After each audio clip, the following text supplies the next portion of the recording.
नमस्कार, दूरदर्शन के सभी दर्शकों का हार्दिक स्वागत है, अभिनंदन है। दुनिया में जितने भी तरह के मौसम हैं, जितने भी प्रकार की ऋतुएं हैं, वे सभी प्रकार के मौसम, सभी प्रकार की ऋतुएं आपको भारत में भी देखने को मिलेंगी। भारत को पुण्य भूमि और देवभूमि शायद इसीलिए कहा गया है क्योंकि जो कुछ इस चराचर जगत में, जो कुछ इस पृथ्वी पर आपको दिखता है एक मौसम के अनुसार, वो सारा मौसम आपको इस भारत भूमि पर भी मिलता है। अलग अलग मौसम होते हैं, अलग अलग ऋतुएं होती हैं, उनका अपना एक अलग सौंदर्य होता है, उनका एक अपना अलग आनंद होता है। उन्हीं में से एक ऋतु है वर्षा ऋतु। नाम सुनते ही मन बड़ा आह्लादित हो जाता है, मन बड़ा प्रसन्न हो जाता है। जिस प्रकार से इस ऋतु में पेड़ पौधे खिलते हैं, जिस प्रकार से अलग अलग प्रकार के पक्षी इस मौसम में कलरव करते हैं, वास्तव में बड़ा ही अद्भुत मौसम वर्षा ऋतु का कहा गया है। लेकिन कुछ लोग ऐसा कहते हैं कि इस ऋतु में बीमारियां भी बहुत प्रकार की होती हैं, इसलिए उन बीमारियों से बचने के लिए भी पर्याप्त आपको साधन अपनाने पड़ते हैं। वर्षा ऋतु में होने वाली बीमारियां और उनका आयुर्वेदिक उपचार, इस विषय पर चर्चा करने के लिए आज हमारे स्टूडियो में पधारी हैं डॉक्टर सुनीता जी रावत। सुनीता जी, आपका बहुत बहुत स्वागत है। नमस्कार। Doctor Sunita ji Rawat associate professor हैं राजकीय आयुर्वेद महाविद्यालय प्रतापनगर जयपुर में, और साथ ही साथ आयुर्वेद के विषय में लंबे समय से आप काम भी कर रही हैं। सुनीता जी, जैसा मैं ये निवेदन कर रहा था कि वास्तव में वर्षा ऋतु बड़ा आनंद का विषय रहता है, लोग घूमने भी जाते हैं और बहुत मन भी प्रफुल्लित रहता है इस मौसम में। लेकिन अनेक लोग कहते हैं कि इस ऋतु में बहुत सी बीमारियां भी होती हैं। क्या कहना है आपका इस संदर्भ में? आनंद के साथ क्या बीमारियों की कितनी संभावनाएं रहती हैं? देखिए, हर ऋतु का अपना अपना महत्व है। वर्षा ऋतु का भी अपना एक महत्व है, क्योंकि आचार्यों ने, जो आयुर्वेद के मनीषी हैं, उन्होंने 6 ऋतुओं का अपना अपना वर्णन किया है। जैसे कि शिशिर ऋतु है, बसंत ऋतु है, ग्रीष्म ऋतु है, वर्षा ऋतु है और आपके शरद ऋतु है, हेमंत ऋतु है। तो आज हम चर्चा, जैसा कि विषय है वर्षा ऋतु। वर्षा ऋतु अपने आप में बाहरी वातावरण को बहुत ही मनोरम, जैसा कि आपने कहा, होती है। तो लेकिन हर चीज़ का एक पॉजिटिव पहलू और कहीं ना कहीं उसका प्रभाव, दुष्प्रभाव भी होता है।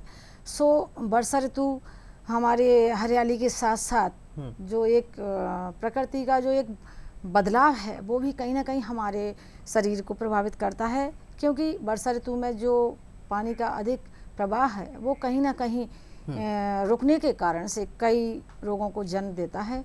उन रोगों की अगर हम बात करें तो वर्षा ऋतु में, अब जब हम बात करते हैं कि वास्तव में ये वर्षा ऋतु में बहुत से रोग भी होते हैं, तो एक बार हम उसका वर्गीकरण के हिसाब से यदि बात करें, क्योंकि बीमारियां बहुत प्रकार की होती हैं, गंभीर बीमारियां भी होती हैं, कुछ बीमारियां बहुत साधारण सामान्य तरीके की भी होती हैं कि आप अपनी दिनचर्या में परिवर्तन करके उनसे ठीक हो सकते हैं।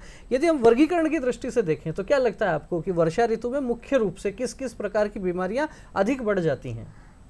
जैसे कि अभी मैंने बताया कि हर ऋतु का एक अपना प्रभाव होता है। तो वर्षा ऋतु में खास करके हम बीमारियों को कई तरह से बांट सकते हैं। जैसे कि त्वचा के रोग हैं, आँखों के रोग हैं, और भी हमारी जो पाचन शक्ति है उससे संबंधित रोग हैं, श्वसन संस्थान से संबंधित रोग है, हमारे उदर विकार हैं जितने भी, और ख़ास करके हमारे अन्य स्रोत से संबंधित रोग हैं।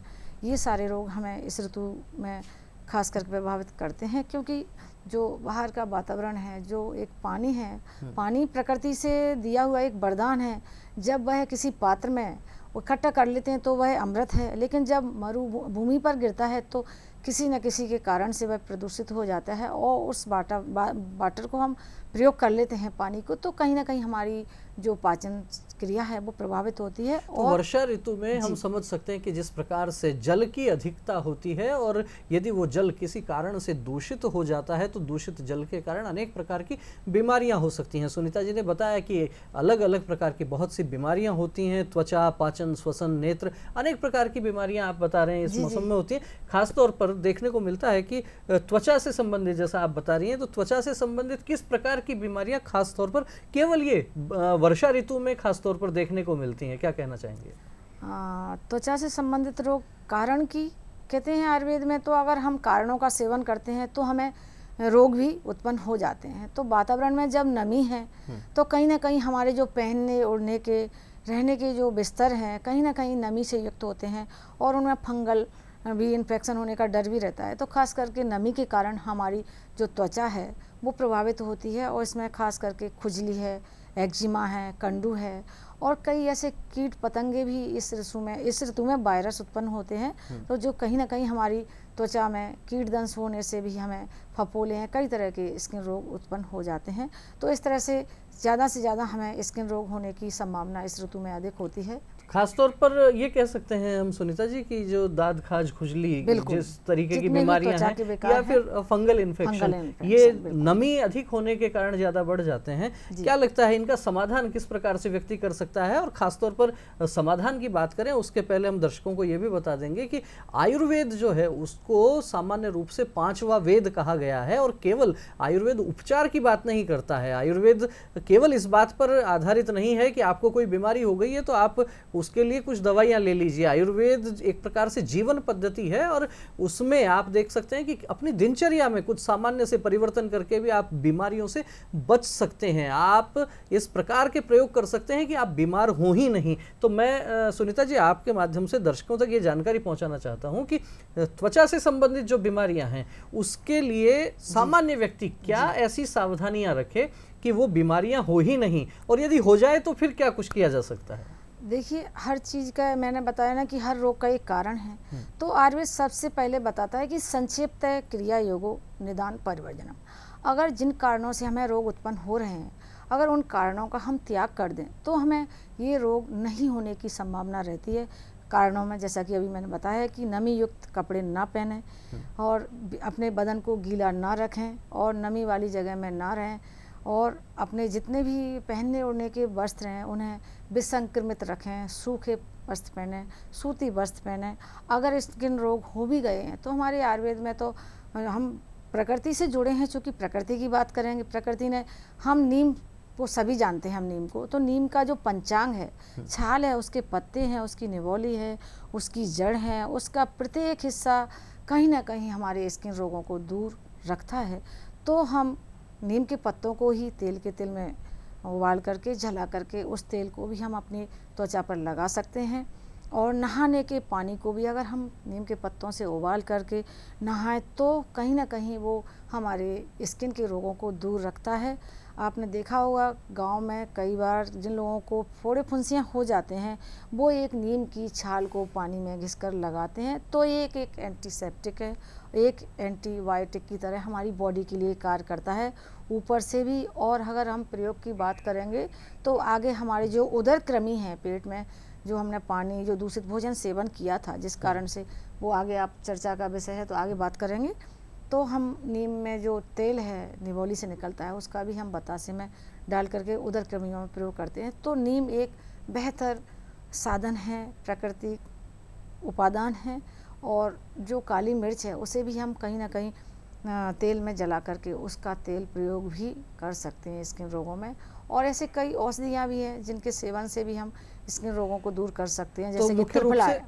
जी, मुख्य रूप से हम ये कह सकते हैं कि जिस तरीके से नीम का जो उपयोग है वो स्वस्थ व्यक्ति भी यदि उपयोग करता है, नीम के पत्ते उबाल के उससे स्नान करते हैं तो वो उससे बीमारियों से बचा जा सकता है। लेकिन यदि फिर भी कोई व्यक्ति इस मौसम में बीमारियों की चपेट में आ जाता है तो क्या किया जा सकता है? बीमारियों की, जैसा कि मैंने अभी बताया कि कारणों का सेवन न करें। और औषधियों की बात करें तो हम इस तरह की औषधियाँ सेवन करें जिससे कि हमारी जो बॉडी में जो नमी के कारण से जो स्वेलिंग आ गई है, सूजन आ गई है, उसको दूर करना है। तो हम ऐसे भोजन द्रव्यों का सेवन करें जैसे कि अभी रुक्ष भोजन का सेवन करें, और कषाय रस युक्त वाले भोजन का सेवन करते हैं। और नीम भी कषाय रस से प्रधान है। और औषध द्रव्य की बात करें तो इसमें त्रिफला चूर्ण हर ऋतु में, हर मौसम में, हर रोगों के लिए प्रयोग किया जा सकता है, क्योंकि यह हमारी रसायन द्रव्यों में आता है। रसायन वे औषधियाँ हैं जो हमारी बॉडी में उत्तम रस, रक्त आदि धातुओं का बल प्रदान करती हैं और हमें रोगों के संक्रमण से बचाती हैं। और त्रिफला की बात करें तो इसमें हरड़ है, बहेड़ा है, आंवला है। और हम हरितकी को तो ऋतुओं के अनुसार प्रयोग करने का प्रयोग करने का विधान बताया है। तो वर्षा अनेक ऋतु प्रकार में की औषधियाँ आप जी इस मौसम में देखने को आपको मिलेंगी, और ख़ास तौर पर जैसा सुनीता जी बता रही हैं कि बहुत सी औषधियाँ आपकी रसोई के भीतर होती हैं और अपने आसपास में होती हैं। जिस तरीके से नीम के वृक्ष को, नीम के पेड़ को अपने आप में एक संपूर्ण औषधि बताया गया है, ठीक उसी प्रकार त्रिफला है, आंवला है, और साथ ही साथ हमारी रसोई में जो काली मिर्च, लौंग, हल्दी, इनकी अपनी मेडिसिनल प्रॉपर्टीज होती हैं और इनका नित्य प्रति आप उपयोग करते हैं तो बहुत सी बीमारियों से ये आपकी रक्षा करते हैं। सुनीता जी, खासतौर पर इस मौसम की जब हम बात करते हैं, दूषित जल से अनेक प्रकार की बीमारियां होती हैं और उसमें भी खासतौर पर सर्वाधिक बीमारियां, ऐसा कहा जाता है, पेट से संबंधित बीमारियां होती हैं, पाचन से संबंधित वो बीमारियां होती हैं। उस संदर्भ में क्या कहना चाहेंगी आप कि क्या कारण है इस मौसम में ज़्यादा पाचन से संबंधित, पेट से संबंधित बीमारियां, और किस किस प्रकार की बीमारियां हैं? क्या वो कोई घातक भी हो सकती हैं? जब लंबे समय तक हम किसी रोगों का निदान नहीं करेंगे तो घातक भी हो सकती हैं। कारण कि जो हमारी वर्षा ऋतु है, इसमें हमारी अग्नि का बल, हमारी पाचन शक्ति दुर्बल हो जाती है, क्योंकि हम कहीं ना कहीं से विसंक्रमित भोजन के सेवन से ग्रसित हो जाते हैं। तो हमारी जो पाचन की अग्नि है, जिसे कि हम जठराग्नि बोलते हैं, और अग्नियाँ हमारी जठराग्नि पर डिपेंड करती हैं, सो ये दुर्बल हो जाती है। और इस कारण से हमारा जो पाचन संस्थान है, जो अन्नवाय संस्थान है, जो पूरी संस्थान है, और तो दूसरे संस्थान भी इस पाचन क्रिया से दुर्बल हो जाते हैं। क्योंकि कहा भी है, रोगाः सर्वे अपि मंदे अग्नौ, अर्थात सभी रोगों का एक कारण है मंदाग्नि। हमारी जो पाचन की, जो हमारी भोजन को पचाने की क्षमता है, वही अगर दूषित हो जाएगी तो आगे आने वाली जो हमारी रस, रक्त आदि धातुएं हैं वो भी सही से नहीं बन पाती हैं। तो इसमें कई तरह के रोग मिलते हैं, जैसे कि बदहजमी है, खट्टी डकार है, पेचिस है, हैजा है, और कहीं ना कहीं हमारे लिए जो उल्टी है, वमन, इस तरह के रोग हमें देखने को मिलते हैं।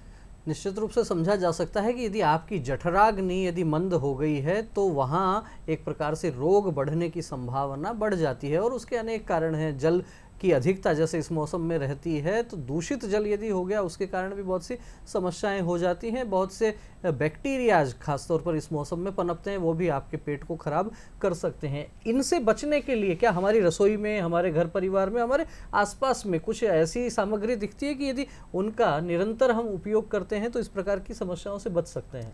सबसे पहले मैं यही कहूँगी कि जिन कारणों से जो विसंक्रमित भोजन हमने सेवन किया है उनको दूर करें, और हमारी जो पाचन क्रिया है उसको प्रदीप्त करने वाले हमारे जो रसोई में द्रव्य हैं, जैसे कि मेथी है, अजवाइन है, लौंग है, काली मिर्च है, सौंठ है, काला नमक है, हींग है, जीरा है, हल्दी है, ये सभी कहीं ना कहीं हमारे जो पाचक रस हैं, जो एंजाइम हैं, उनको बढ़ाने में, उनको सीक्रेशन कराने में, उनको स्राव कराने में मदद करते हैं। जब हमारी पाचन क्रिया दुरुस्त होगी तो हमें होने वाले जो पाचन से संबंधित रोग हैं वो नहीं के बराबर होने की संभावना रहती है। हम डेली दैनिक लाइफ में हम उन मसालों का प्रयोग करते भी हैं, लेकिन हमें ज़रूरत है उसको जीवन में अधिक से अधिक अपनाने की, जानने की। अगर एक जो जीरा है वो कहीं ना कहीं हमारे पाचन की क्रिया को दुरुस्त करता है, और जो हींग है, आपने देखा होगा पेट में जब दर्द बढ़ जाता है तो हमारी माता बहनें हींग का लेप भी ऊपर से पेट पर लगाती हैं, और भोजन में जो भी सब्जियां पकाई जाती हैं उसमें भी हम हींग का प्रयोग 12 महीने अधिक से अधिक करते हैं। और ख़ास करके जो भारी द्रव्य हैं, जैसे कि बेसन है, जैसे कि अरबी है, तो इनमें अगर हींग का सेवन करना बहुत ज़्यादा ज़रूरी होता है। उड़द की दाल है, क्योंकि ये पचने में थोड़ा गुरु होते हैं। निश्चित रूप से जो भी इस समय, इस मौसम में जो चीज़ें हम काम में लेते हैं और यदि वे पचने में भारी हैं तो आपकी रसोई में अनेक प्रकार के मसाले ऐसे हैं, हींग हो सकता है, जीरा है, उसके साथ साथ आपके मेथी, दाना मेथी है, ऐसे चीज़ों का आप उपयोग करके अपने पाचन तंत्र को दुरुस्त रख सकते हैं। सुनीता जी, इन दिनों वैश्विक स्तर पर मिलेट्स की भी चर्चा है, और हमारे माननीय प्रधानमंत्री जी भी मिलेट्स के संदर्भ में बहुत कुछ कहते रहते हैं। पुराने समय में ये कहावत थी कि मोटा खाना और मोटा पहनना। क्या लग रहा है, विश्व वापस उसी चीज पर आ रहा है? और इस वर्षा ऋतु में खासतौर पर किस प्रकार के मोटे अनाज का उपयोग किया जाना चाहिए, वो पाचन के लिए किस प्रकार ठीक रहता है, क्या कहना है आपका?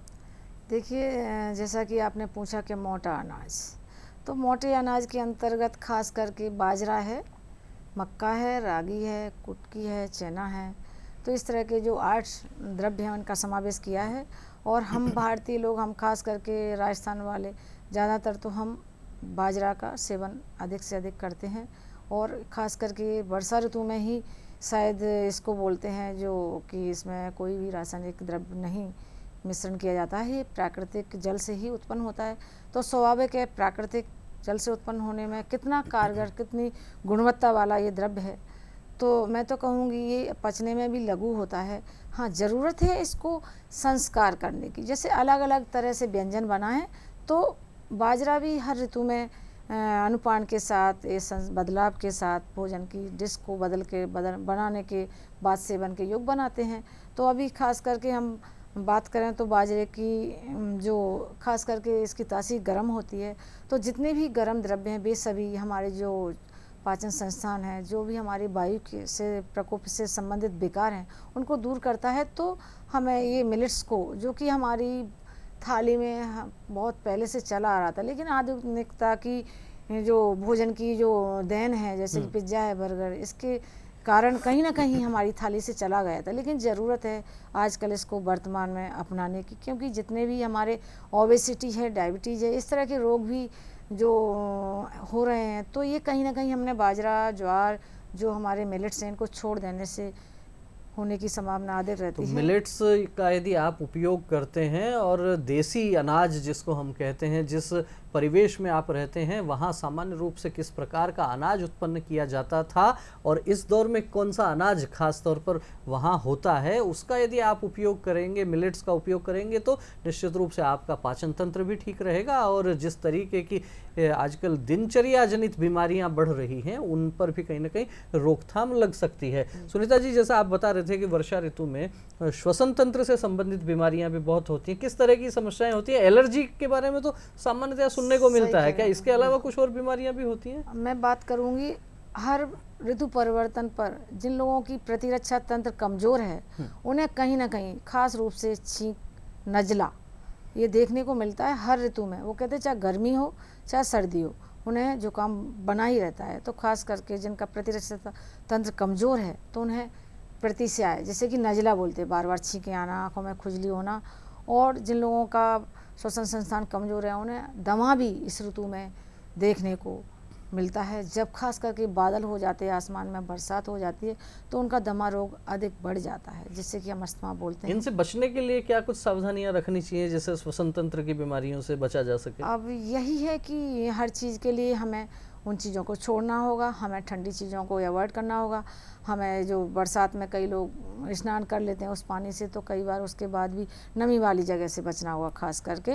और हमारा जितना भी जो इन्वायरमेंट है वो एक शुष्क वातावरण थोड़ा सा ऐसा हो, उसके जो ओढ़ने के, रहने के जो बिस्तर हैं, जो उनका खान पान है वो थोड़ा उष्ण होना चाहिए, क्योंकि जब शीत के कारण जो हमारा श्वसन संस्थान है, जो खास करके कफ दोष का स्थान है, वो कहीं ना कहीं प्रकोपित हो जाता है। और सुनीता जी, इस मौसम में खास तौर पर ये देखा जाता है कि जैसे गर्मी, भीषण गर्मी रहती है, उस समय खासतौर पर बच्चों में आइसक्रीम का बहुत वो एक बना रहता है और रुचि रहती है आइसक्रीम की। और अब जैसे वर्षा ऋतु प्रारंभ होती है तो उतनी गर्मी नहीं रहती, लेकिन आइसक्रीम का चलन उतना ही रहता है।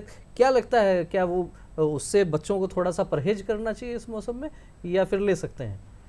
परहेज तो करना चाहिए, क्योंकि कहा है संक्षिप्त क्रिया योग, अर्थात हर चीज़ का एक रोग का कारण है। जब आप अतियोग करोगे किसी चीज़ का, जैसे हर मौसम में विपरीत द्रव्यों का सेवन करोगे, तो कहीं ना कहीं आप प्रभावित होंगे। तो मेरे हिसाब से अभी आयुर्वेद यही कहता है कि अभी यहाँ खट्टी, ठंडी, इन चीज़ों को वर्षा ऋतु में अवॉइड करना चाहिए, क्योंकि ये हमारे श्वसन संस्थान में स्वेलिंग लाते हैं। हमारी जो एलोलाई हैं, जो हमारी श्वसन नलिकाएँ हैं, उनको कहीं ना कहीं प्रभावित करती हैं और एक जीर्ण अस्थमा रोग को जन्म देती हैं। इसलिए हमें इन चीज़ों से बचना चाहिए। सुनीता जी, इस मौसम में खासतौर पर देखने को मिलता है कि बहुत से लोगों को आई फ्लू भी होता है, आंखों से संबंधित और भी बीमारियां हो जाती हैं। क्या कहना चाहेंगी, किस प्रकार की और बीमारियां आंखों से संबंधित होती हैं और उनका समाधान, उनसे बचाव किस प्रकार से कर सकते हैं? देखिएगा, जब जल दूषित है तो कहीं ना कहीं हमारी बॉडी का हर पार्ट या हर हिस्सा प्रभावित होता है, तो आँखों के रोग भी इसमें होने की संभावना रहती है। खास करके कंजंक्टिवा के रोग हैं और आपके फ्लू है, इस तरह के रोग होते हैं। तो इससे बचने के लिए हमारे आयुर्वेद में यही है कि फिटकरी को लें, उसको उबले हुए ठंडे पानी से अपनी आँखों को वॉश करें और आप उसको अपने रुमाल से दूसरे, क्योंकि ये भी फ्लू भी या इस तरह का रोग एक फैलने वाला रोग भी होता है, और इसमें बोरिक पाउडर से अपने आँखों को वॉश करें। रही बात नेत्रों की दृष्टि को बचाने की, बढ़ाने की, तो त्रिफला को हमारे नेत्र रोगों के लिए स्पेशल खास करके त्रिफला घृत है। त्रिफला के पानी से हमारे नेत्रों का प्रक्षालन करें। रात में त्रिफला के चूर्ण को पानी में भिगो दें, सुबह 3-4 कपड़ों की परत की तहत से छान करके और उससे हम आँखों का प्रक्षालन करेंगे तो हमारे नेत्र भी स्वस्थ रहेंगे। एक छोटी सी कही जाने वाली काली मिर्च, 7-8 काली मिर्च और थोड़ा सा मिश्री का टुकड़ा, 1 चम्मच देसी घी में अगर उसे हम नवाया सा गर्म करके उससे अगर डेली लेते हैं तो भी हम नेत्र रोगों से बचे रह सकते हैं, क्योंकि घृत को नेत्र को या दृष्टि को बढ़ाने वाला कहा है, खास करके गौघृत। सुनीता जी, जैसे हमने अभी मिलेट्स की बात की थी और निश्चित रूप से वो पाचन के लिए तो ठीक रहते ही हैं, और जब बात कर रहे हैं वर्षा ऋतु में इतनी प्रकार की बीमारियां होती हैं, क्या लगता है इस ऋतु के हिसाब से क्या कोई विशेष प्रकार के ऐसे मिलेट्स हैं जिनका उपयोग करके और व्यक्ति अपनी इम्यूनिटी भी बढ़ा सकता है और साथ ही साथ इन बीमारियों से भी बच सकता है? ऐसे कोई विशेष मिलेट्स आप बताएंगे इस तरीके के जो खासतौर पर वर्षा ऋतु में प्रयोग में लेने चाहिए? हम सभी जानते हैं हर द्रव्य या हर आहार हर ऋतु में मिलता है, लेकिन ज़रूरत है उसको संस्कार के द्वारा अपनाने की। किस तरह से हम उसमें किन चीज़ों का समावेश कर दें और उसकी जो गुणवत्ता बढ़ जाए। तो बाजरे को भी ऐसे हम हर ऋतु में ले सकते हैं, लेकिन बशर्ते यही है कि उसकी पाचन क्रिया कैसी है, वो वयोवृद्ध है या बच्चा है या कुछ इस तरह की जो यंगर्स हैं जो उसको पचा सकें, क्योंकि जो बाजरा है वो थोड़ा सा पचने में भारी होता है। तो इसकी हम दलिया के द्वारा, राबड़ी के द्वारा और भी कई ऐसे इसके व्यंजन हैं। आयुर्वेद में तो 4 तरह के उपयोग बताए हैं, पेया है, मंड है, बिलेपी है, यबागु। यबागु मीन्स दलिया। तो अगर वो लघु है तो हमारी जो वर्षा ऋतु में वायु का प्रकोप है और उसको शांत करने के लिए लघु द्रव्य तो वायु को और बढ़ाने वाला होता है, लेकिन उसका शमन करना है तो उसमें हम घृत का या तेल का समावेश करके हम जौ का और आपके बाजरे का, मक्के का और रागी का इनका प्रयोग कर सकते हैं, लेकिन कुछ द्रव्यों को मिलाकर जोड़ना पड़ेगा। हाँ, जोड़ना पड़ेगा। जी, साथ ही एक चीज और देखने को मिलती है खासतौर पर ग्रामीण क्षेत्रों में, ये बात अक्सर सुनाई देती है बड़े बुजुर्गों से कि जैसे वर्षा ऋतु का समय आता है और आसमान में बादल होते हैं तो कहते हैं कि जोड़ों में दर्द हो रहा है या कोई पुराने रोगों के उभरने की बात ये बुजुर्गों से खासतौर पर सुनने को मिलती है। वास्तव में क्या इस ऋतु में बुजुर्गों के जो पुराने कोई बीमारियां हैं, कोई जोड़ों के दर्द हैं, कोई एक्सीडेंट के कारण कोई फ्रैक्चर हो गया होगा कभी किसी समय, ऐसे पुराने रोग क्या वास्तव में उभरते हैं या केवल एक मानसिकता का विषय है? हाँ, ये हमें इस ऋतु में देखने को मिलते हैं, क्योंकि जब हमारी वायु प्रकोपित होती है और वायु के विकार चूँकि 80 है, तो जिसकी संख्या इतनी ज़्यादा है तो कुछ ना कुछ तो हमारी बॉडी में हर किसी को कहीं ना कहीं, चाहे आपकी किसी भी संधि में सूल हो, खास करके जो बड़े लोग हैं, बुजुर्ग हैं, जो 60 से ऊपर है, उन्हें तो अधिकतर संधियों के विकार इस ऋतु में देखने को मिलते हैं। जैसे आम बात है, गठिया है, इस तरह के रोगी हैं तो उनमें और बढ़ जाता है इस ऋतु में, क्योंकि ऋतु प्रभाव के कारण हमारे जो स्रोतस हैं, हमारे जो संधियाँ हैं उसमें स्वेलिंग आ जाती है। तो इस तरह के रोग, और या पुरानी कोई चोट है तो उसका भी दर्द उभर जाता है, क्योंकि जो वायु है वो कहीं ना कहीं सूल का कारण है, दर्द का कारण है। इसलिए इस रोगों से निजात पाने के लिए हमें वायु का शमन करना चाहिए। सुनीता जी, समय की अपनी सीमा है, कार्यक्रम हमारा अंतिम चरण में है। हम चाहेंगे आपके माध्यम से दर्शकों को कुछ इस प्रकार का संदेश दिया जाए कि वे अपनी दैनिक जो दिनचर्या है उसमें क्या कुछ चीज़ें नई जोड़ सकते हैं जिससे वे स्वस्थ रहें। वर्षा ऋतु में क्या चीज़ें ऐसी हो सकती हैं जिनसे परहेज करना चाहिए? क्या कहना चाहेंगे एक संदेश दर्शकों को कि दिनचर्या में क्या कुछ परिवर्तन, आहार में क्या परिवर्तन? मेरा दर्शकों को यही संदेश है, हमारे आचार्यों ने जो प्राचीन काल से ऋतुओं के अनुसार जो आहार द्रव्यों का वर्णन किया है कि हमें किस ऋतु में क्या खाना है, कौन सी ऋतु में क्या छोड़ना है, हमें विरुद्ध भोजन सेवन नहीं करना है, ऋतुओं के अनुसार ही आहार द्रव्य, सब्जियां, फल जितने भी ऋतु के अनुसार उत्पन्न होते हैं उन्हीं द्रव्यों का सेवन करना चाहिए।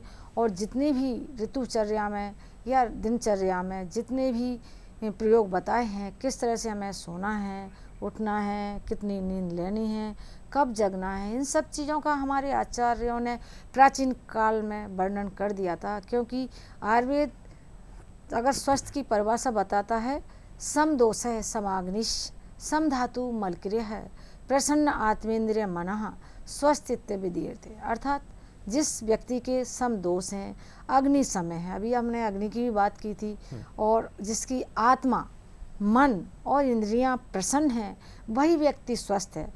तो क्यों न हम जो आयुर्वेद में वर्णित ऋतुचर्या है, रात्रिचर्या है, इनका प्रयोग करके हम अपने जीवन को स्वस्थ बनाएं। क्यों हमें औषध की आवश्यकता पड़े? तो मैं निश्चित तो रूप से यही हमें कहूंगी औषधियों की आयुर्वेद को- आवश्यकता ही नहीं पड़े, इस प्रकार की हमारी दिनचर्या रहे, सूर्योदय से पहले उठें, कुछ व्यायाम करें, और हमारे यहाँ पर जिस प्रकार से शरीर, मन, बुद्धि और आत्मा, इनके सबके स्वस्थ रखने की जो बात कही गई है, वो तभी संभव है कि जब हमारी दिनचर्या, हमारा आहार, ये सब ठीक प्रकार से व्यवस्थित होगा, और व्यवस्थित जीवन होगा तो आप स्वस्थ रहेंगे। आप स्वस्थ रहेंगे तो निश्चित रूप से ये राष्ट्र भी स्वस्थ रहेगा और सशक्त रहेगा, क्योंकि स्वस्थ व्यक्तियों से ही स्वस्थ समाज बनेगा और स्वस्थ समाज से सशक्त राष्ट्र बनेगा। इन्हीं शुभकामनाओं के साथ हम इस कार्यक्रम को विराम देंगे। सुनीता जी, आप हमारे स्टूडियो में आए, आपने तमाम तरह के सवालों का बहुत सहजता से, सरलता से आपने जवाब दिया। आपको बहुत बहुत धन्यवाद। नमस्कार।